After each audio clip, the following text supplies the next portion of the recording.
Ya, perkawinan usia dini adalah pelanggaran dasar hak asasi anak. Aturan dispensasi untuk menikah dini Keselamatan menyusul kemampuan dan adanya juga dispensasi membatasi nikah bagi calon status pengantin.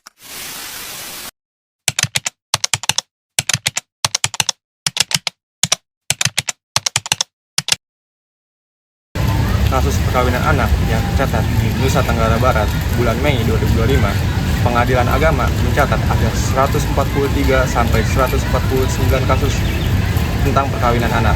NTB masuk ke dalam daerah dengan tingkat perkawinan anak yang cukup tinggi di Indonesia. Di Lombok, persoalan ini bukan soal angka. Bulan Mei 2025, tersebar sebuah video tentang pernikahan anak di daerah Lombok Tengah dan kemudian itu viral di beberapa media sosial. Kemudian kasus tersebut dilaporkan oleh Lembaga Perlindungan Anak kepada pihak kepolisian karena melibatkan anak di bawah umur. Tahukah kalian, perkawinan anak masih menjadi masalah yang terjadi di berbagai daerah. Faktornya beragam, mulai dari faktor ekonomi, faktor pendidikan, kurangnya pengertian agama, dorongan orang tua, kehamilan, lingkungan sosial, budaya, adat istiadat, hingga pengaruh teknologi dan sosial media.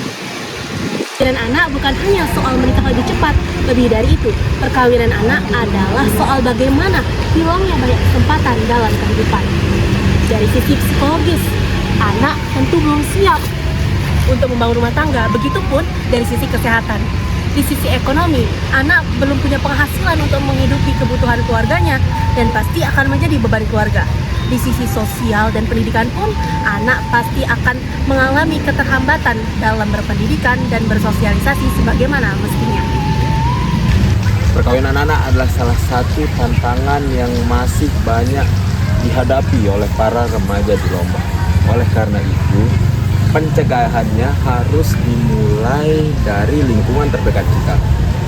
Orang tua perlu terus berkomunikasi dan juga memberikan pendampingan kepada anak-anak mereka.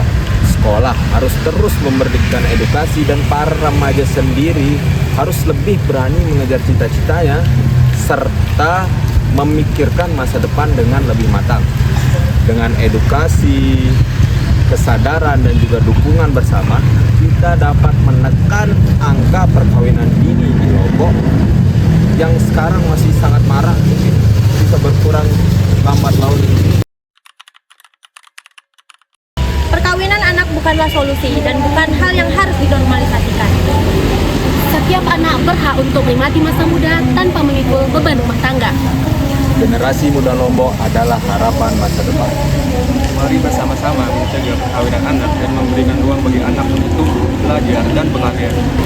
Stop normalisasi perkawinan anak, selamatkan generasi muda Lombok.